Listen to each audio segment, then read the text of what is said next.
Mesdames et messieurs, bonjour, bonsoir, je suis PF pour LTLT, Lakers tout le temps, la chaîne francophone des Lakers. Petite vidéo de prévision aujourd'hui. Quelle sera la répartition du scoring au sein des Lakers? Lakers tout le temps, c'est tout de suite. Step 1, wake up early, gonna rise with the sun. Step 2, get some good, some food in you. Step 3, think real hard about what you wanna be. Step 4, everybody just do your thing. Wake up, today's gonna be a good day. Wake up, today's gonna be a good day. Wake up, today's gonna be... Le roster des Lakers est plus jeune cette année. Il y aura plus de vitesse, il y aura plus d'énergie dépensée au cours des matchs. Donc, on devrait avoir une équipe aux environs de 119 points par match. C'est ma prévision pour la saison, soit 9 points de plus que l'année passée. Mais quelle sera la répartition des points par joueur? C'est ce qu'on va voir tout de suite. Bon, ben, au niveau des arrières, Russell Westbrook, je le vois dans un rôle moindre que l'année passée. L'année passée, il a tourné à 18,5 points de moyenne. Je le vois aux environs de 12 points. Je le vois dans un rôle réduit, dans un nouveau système. Sans doute que je ferai une vidéo sur ce nouveau système. C'est ce qu'on appelle le one in and four out. Donc, on verra un petit peu en quoi consiste ce système. Et donc, si Russell Westbrook accepte de sortir du banc, il pourrait quand même être le meilleur marqueur en sortie de banc de la ligue. Mais je doute qu'il accepte ce rôle. Quant à Pat Bev, moi je le vois plus dans un rôle de passeur. Je pense qu'il s'est beaucoup amélioré au niveau de ses passes.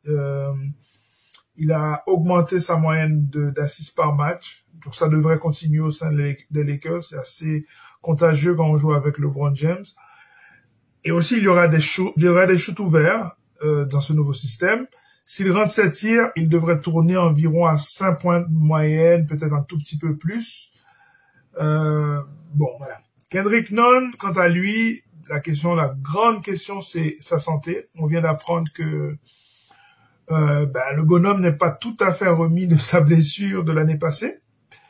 Je rappelle qu'il a joué absolument aucune minute pour les Lakers l'année passée. Et donc, cette année, on annonce qu'il est encore en convalescence avec son corps. Donc, c'est un scoreur. S'il joue, je le vois aux environs de 5 points puisque il manquera sans doute un peu de rythme. Lonnie Walker, pour moi, c'est un petit peu l'équivalent du Malik Monk de l'année passée. C'est-à-dire, c'est un joueur qui est capable de prendre feu, comme je l'ai dit dans une vidéo précédente. Dans ce principe du système one in and four out, il se pourrait qu'il soit assez intéressant en tant que personne qui prend la balle, qui donne la balle et qui coupe au milieu de la raquette, ou alors qui s'écarte sur les côtés pour prendre des tirs à 3 points. Je rappelle qu'il est assez irrégulier sur ses tirs à 3 points, il est assez irrégulier aussi sur sa défense, et on demande quelle est sa progression en termes de playmaking. Est-ce qu'il est capable de distribuer un petit peu le ballon? Scottie Pippen Jr., c'est un scoreur, mais il ne devrait pas jouer beaucoup. C'est un joueur capable de scorer à n'importe quel moment, mais dans un système des Lakers, il y a beaucoup de vétérans quand même. Je le vois aux environs de 3 points de moyenne. Sans doute que il sera aussi irrégulier puisqu'il n'aura pas le rythme, il n'aura pas la continuité dans ses matchs. Bien sûr, au niveau des ailiers, il y a le cas LeBron James. LeBron James qui a tourné à 30 points de moyenne l'année passée et qui cette année sans doute aura un rôle un peu plus réduit. Il aura à cœur de se préserver. Donc, je le vois plutôt aux environs de 20 points, 8 rebonds, 8 assists.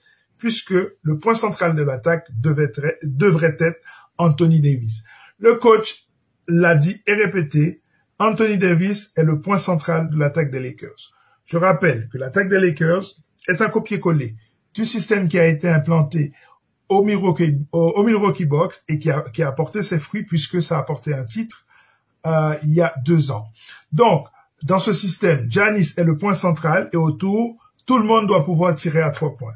C'est ce qui est envisagé au sein des Lakers, c'est l'attaque one in and four out. Donc, c'est un joueur à l'intérieur et autour des joueurs qui tournent et qui sont capables soit de slasher, c'est-à-dire de rentrer vers la raquette pour demander la balle, soit de s'écarter sur les coins et attendre justement que la balle ressorte pour tirer à 3 points.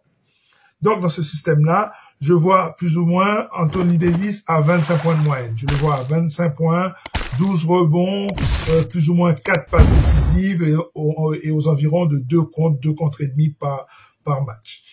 Austin Reeves est intéressant. On dit qu'il a progressé sur son shoot. L'année passée, il tournait à 7 points de moyenne. Attention, ça pourrait être son année cette année. Je le vois à environ une moyenne de 10-6-6, puisque en fait, il paraît qu'il a travaillé sur son playmaking. Donc, je le vois augmenter son nombre d'assists.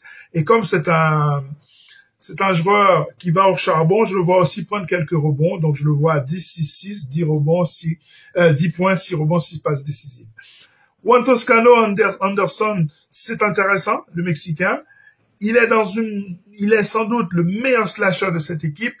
Pourquoi? Parce qu'il est habitué au jeu sans ballon des Warriors de Golden State. Il devrait être intéressant dans ce nouveau système. Je le vois aux environs de 8 points par match. Hein, c'est évidemment le maximum. Mais c'est un joueur intéressant dans ce système. One in and four out, parce qu'il est capable de couper. C'est un joueur très intelligent dans sa manière de jouer sans ballon. Ça, il l'a appris avec Steve Kerr aux Warriors. Troy Brown Jr., c'est plutôt un bon passeur. Il défend relativement bien. Cependant, si son tir n'est pas létal, il ne devrait pas beaucoup marquer. Ainsi, je le vois aux environs de 5 points par match. Et ces 5 points, ce sera plutôt des points qu'il va prendre sur des rebonds offensifs, ce sera plutôt sur des contre-attaques, mais ce sera un joueur intéressant pour les autres aspects du jeu, par exemple les interceptions ou des choses comme ça, ou la défense sur l'homme. Le rookie Max Christie, je ne le vois pas beaucoup jouer, donc je le vois pas avec une moyenne de points intéressante, donc je ne le compte pas au niveau du total de points des Lakers cette année. Cole Swider, la même chose. En effet, sa défense est suspecte. Malgré une grande capacité à rentrer des tirs à 3 points, il passera la majorité de son temps, à mon avis, en G-League. Sauf en cas de blessure, évidemment, ou alors sauf s'il fait un excellent training camp, c'est-à-dire un camp d'été. Voilà pour les ailiers. Quel est le rôle offensif de ces pivots? En général, dans les équipes menées par LeBron James, les pivots n'ont pas une grande importance. Ce sont des joueurs qui reçoivent des lobes, qui font des alley-oops. Ce sont des joueurs qui sont pas très techniques au niveau du post-up. Donc, ça ne devrait pas être si différent avec ce trio de pivots des Lakers. Néanmoins, si Thomas Bryant, qui à mon avis sera dans le 5 de base, est remis à 100% de sa blessure d'il y a 2 ans, je le vois quand même autour de 10 points et 10 rebonds. Je le vois en double-double. Pourquoi? Parce que c'est un joueur qui a un tir extérieur et aussi il a une grande capacité à attaquer le panier.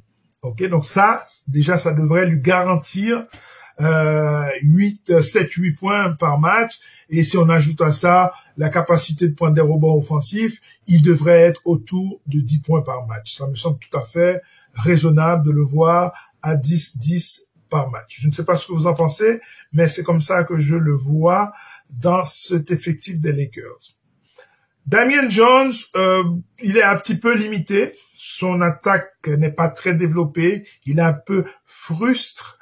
Dès lors, je ne le vois pas comme une menace offensive, sauf sur les lobes. Comme je dis, il prend la balle et il finit en alley-oop. Ça peut toujours être une arme que LeBron peut exploiter à merveille, ou en pick and roll avec Russell Westbrook. Donc, il sera plutôt utile en défense et en protection de cercle. Donc, je le vois aux environs de 5 points, puisqu'en fait, ce sont des points qu'il va obtenir sur les lobes ou sur des rebonds offensifs. Ryan Gabriel, il va, à mon sens, tourner autour de 2 points de moyenne, puisque, en fait, il ne jouera pas beaucoup. Il sera plutôt là en small ball. Donc, quand les Lakers vont jouer petit, et à ce moment-là, il n'aura pas beaucoup d'occasions de pouvoir scorer. Enfin, j'avais parlé de JF, qui passera sans doute son temps au South Bay Lakers, l'équipe G-League, c'est-à-dire la ligue de développement des joueurs des Lakers. Là encore, sauf s'il a crevé l'écran pendant le camp d'entraînement, je ne le vois pas du tout contribuer à cette équipe des Lakers. Je voudrais attirer votre attention sur la fragilité de tout cet équilibre des Lakers. Ce roster, certes, est plus équilibré que l'année passée, mais il demeure quand même fragile parce qu'il y a des joueurs majeurs qui sont âgés. Une seule blessure et tout s'effondre. Voilà, c'en est fini pour cette vidéo. C'est un plaisir d'être avec vous aujourd'hui. N'oubliez pas de vous abonner, de liker, de commenter, de partager. Et surtout, n'oubliez pas que par les temps qui courent, il est fondamental de se divertir.